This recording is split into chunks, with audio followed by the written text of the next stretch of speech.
Welcome back to the New Financial World Powering Tomorrow podcast. This is the show where we don't chase headlines, we break systems down. Energy, crypto, blockchain, finance, and technology, not as trends, but as forces. I'm your host, Zach here, and I'd like to appreciate everybody coming back again for our first actual show. Like, this is the show where we'll actually be pumping out some information, and we hope you guys enjoy what we got in store. In today's episode, it's not about crypto prices. It's not about AI hype. And it's definitely not about Venezuela as a headline per se. This episode is about what happens when energy, money, infrastructure all get tight at the same time. Because when that happens, systems don't argue, they adapt. Now, one of the clearest real-world signals of that adaptation didn't come from a speech or market. It came from Venezuela. President Donald Trump is planning to speak at 11 a.m. Eastern, less than an hour or so from now, down at Mar-a-Lago in Florida, after confirming that the United States military struck Venezuela early this morning, overnight. And the country's president, Nicolas Maduro, and his wife, Celia Flores, have been captured, he says. To understand why, we have to start with the system that crossed the line first. But quick disclaimer. You know how it go. We got to get these quick disclaimers. I mean, I ain't trying to get sued. I already got to pay child support, so I ain't got time for all of that. This podcast is for educational, informational, and entertainment purposes only. Nothing you hear should be considered financial, investment, legal, or tax advice.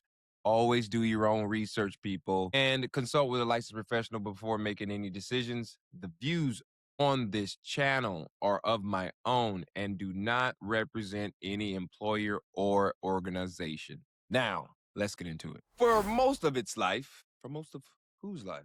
AI. AI was more treated as like an innovation, something you play with, something you see people mess around with on social media and other aspects of art or entertainment, right? Something experimental. But nothing we really depended on. So that changed the moment AI became always on, energy hungry, and mission critical. Once a system crosses that line, governments stop calling it innovation and start calling it infrastructure. And infrastructure follows different rules. It doesn't scale on hype. It doesn't scale on demos. It scales on constraints: electricity, land, capital, political permissions, not shortcuts. So when AI crossed that threshold, three conversations changed immediately. Energy planning stopped being theoretical, capital allocation stopped being optional, and national security, that conversations in national security got very serious. Because when you strip away the marketing, the press, all the buzzwords and everything, the truth is really still simple. AI runs on electricity. And electricity, that's not just power, that's strategy. And once electricity becomes strategy, everything downstream changes. Energy has never just been fuel. Who controls it? How is it priced? What currency it settles in? Those choices shape power. What's different now is what energy feeds it. That makes sense to you. What energy is feeding that demand that we're finding now? Like digital systems, AI, cloud computing, crypto, blockchain.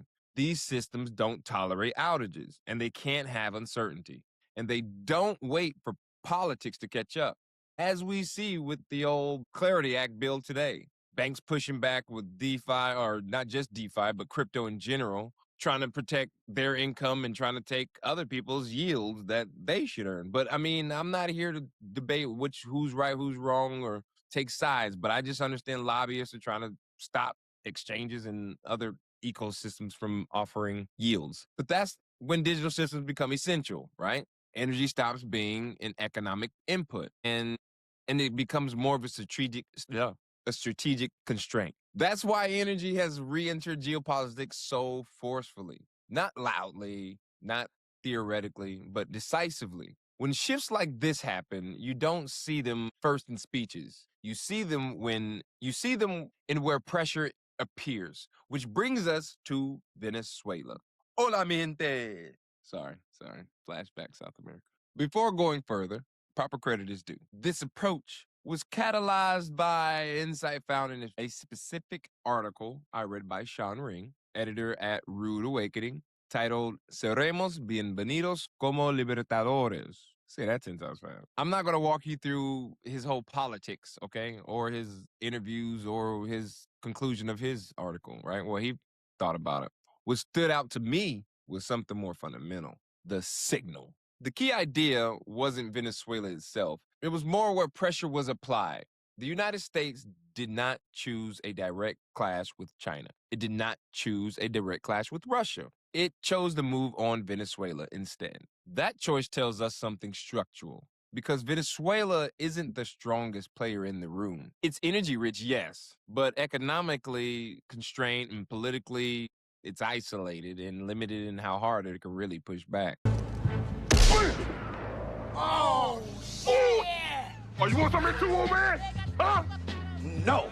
I'm not saying Venezuela matters more than China or Russia and China are more than Venezuela. I'm saying watch where pressure is applied first. If the U.S. wanted the biggest confrontation, it would have went head-to-head with China and Russia. It didn't. Now why? Historically, great powers rarely open up with the hardest targets first. They start where the resistance is weakest and the leverage is cheapest. That's not ideology, that's a pattern recognition. This isn't about conquest this time. It's not really about Venezuela. It's about energy leverage returning to center stage. When energy becomes strategic again, not just priced, but weaponized through access, currency, and control. States move first where cost is manageable and timelines are short. Venezuela sits squarely in that category. So this move isn't a shout, it's a calibration. Pressure without escalation. A signal, not a showdown. That's what we're seeing. So Venezuela is a test move, not the main event. We've seen this pattern before. Not in the details, but in the sequence. Major powers rarely lose influence overnight.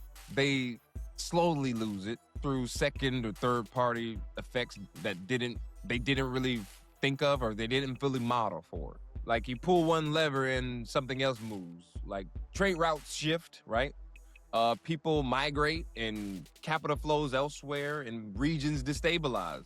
Grabbing control is one skill, but living with the consequences is another. And those muscles, those two muscles are rarely equally strong. Influence doesn't vanish when policies change. It lingers in systems, not headlines. That's where the real costs show up. So if there's a lesson to learn here, it's not act or don't act. It's understanding what you're touching. The real measure of power today isn't whether a country can apply pressure. It's whether it understands where the pressure is cheapest, where it's symbolic, and where history suggests the bill might come later. That's why Venezuela isn't the headline. It's the signal underneath it. And once a signal appears, capital responds. Let's zoom out so we can actually see the picture here. Because you got to stop focusing on politics and headlines. Look at the money. Because this time, the main lever isn't military power or ideology. It's capital.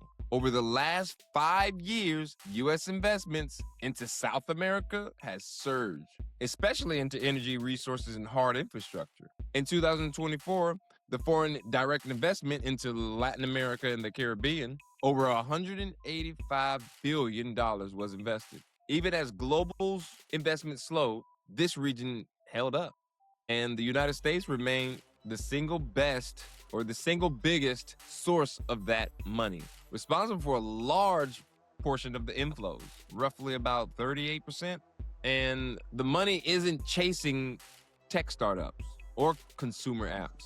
It's flowing into oil and gas, mining, power generation, grid, ports, and logistics, hard assets. Infrastructure doesn't rebuild itself through ideology. It rebuilds through capital and capability. Money like this moves slowly, does deep due diligence, expects long-term returns. It doesn't chase vibes or ideology. So when capital shows up in energy and infrastructure, it means someone believes these assets will matter strategically for decades. Venezuela isn't outside this shift. It's sitting inside it. And capital doesn't move on theories. It moves through physical systems. Now, you got to understand, oil doesn't come back online through speeches. It comes back through work, drilling, maintenance, logistics, power generation, and settlement.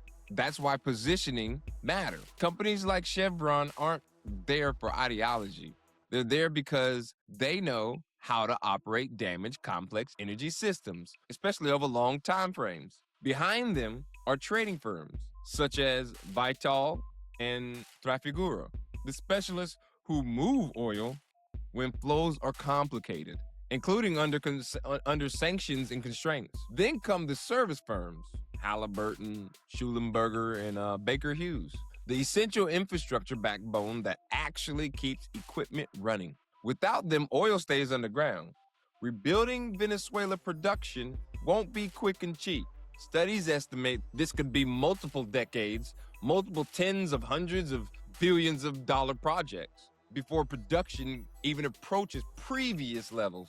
That's before we consider the security challenges. The Trump administration is preparing to use private military contractors to protect Venezuelan oil and energy resources instead of sending U.S. troops into the country. That's according to two sources for and the loss of experienced technical workers. And here's the key constraint most people miss. None of this works without stable electricity. Venezuela's power grid is degraded. Refineries, ports, and production systems all need reliable power. Oil is the headline, electricity is the real constraint. Once the physical systems begin moving again, money flows in to support them. Now, let's lay a little bit of finance on top of all of this. Sanctions choked traditional banking, dollars got trapped, and payments slowed. The systems adapted still with stablecoins. And this is what I mean, guys, that you need to understand what stablecoins are. Do your own research. Because you got to understand, Venezuela used USDT especially. And USDT is pegged to the dollar. And what's backing the USDT is primarily U.S. Treasury bills and cash equivalents, with small portion in loans because you can use over-collateralized loans and other assets like Bitcoin and gold, things like that. So USDT became their operational plumbing for their system payment rails. For Venezuela, that was their oil sediments. Not for belief or speculation, but because they work. A meaningful share of oil revenue now moves over stablecoin rails instead of their old traditional banking system, feeding into broader crypto economy, moving tens of billions annually. But even digital money lives within controllable layers. Issuers, exchanges, custodies, and jurisdiction. How do you think jurisdiction? I mean, if you ever try to if you're into DeFi like I am myself, you will see that sometimes you try to enter certain protocols and you don't have access. It's because you are in the United States. It'll tell you right there, you don't have access. You're in the United States.